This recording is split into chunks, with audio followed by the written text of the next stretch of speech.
La situazione è difficile, però fortunatamente già a luglio e agosto si cominciano ad avere delle prenotazioni, non soltanto dei turisti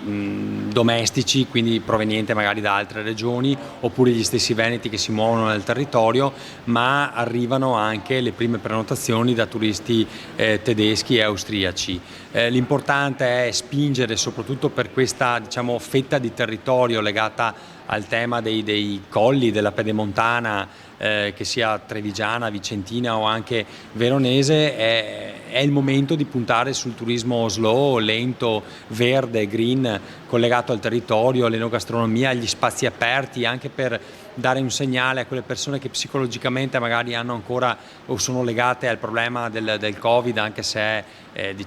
ovviamente in diminuzione, però questo è il momento di dare dei servizi all'aria aperta particolari e far vivere delle esperienze diverse dal solito.